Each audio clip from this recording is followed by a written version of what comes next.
रावलपिंडी से वजीर अहमद मेहर की रिपोर्ट के मुताबिक chief of army staff general Syed Asim Munir निशान इम्तियाज मिलिट्री ने बन्नू का विजिट किया।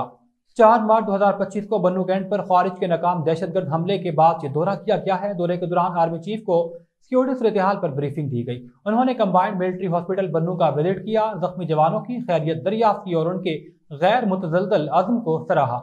आर्मी चीफ ने जवानों के बुलंद हौसले की तारीफ करते हुए इस बात का इरादा किया कि पाकिस्तान आर्मी दहशतगर्दी के खिलाफ मजबूती से डटते हुए इसका खात्मा यकीनी बनाएगी।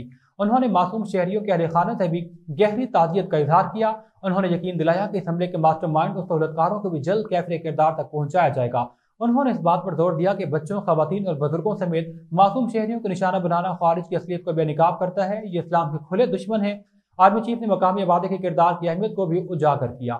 जवानों से खिताब करते हुए आर्मी चीफ ने उनके जरूरतमंदाना इकदामात को सराहा, जिसकी बदौलत दुश्मनों के मज़मूम अज़ाइम को खाक में मिलाया गया। उन्होंने कहा कि खारिज और उनके सहूलतकारों के खिलाफ जंग जारी रहेगी। उन्होंने इस अमर को भी उजागर किया कि दहशतगर्द गिरोह बशमूल फितनतुल खारिज अफ़गान सरजमीन से पाकिस्तान के खिलाफ सरगर्म है। उन्होंने निशानदेही की कि हालिया दहशतगर्द हमलों में गैर मुल्की असलहा और साज़ो सामान के इस्तेमाल इस बात का वाज़िह सबूत है कि अफगानिस्तान में अब भी ऐसे अनासर के महफूज ठिकाने मौजूद हैं। उन्होंने दो टोक अल्फाज में कहा कि पाकिस्तान के अमन और इस्तेहकाम को सबूताज करने की इजाज़त किसी को नहीं दी जाएगी। कबल अज़ीं बन्नू आमद पर आर्मी चीफ का कोर कमांडर पेशावर ने इस्तकबाल किया था।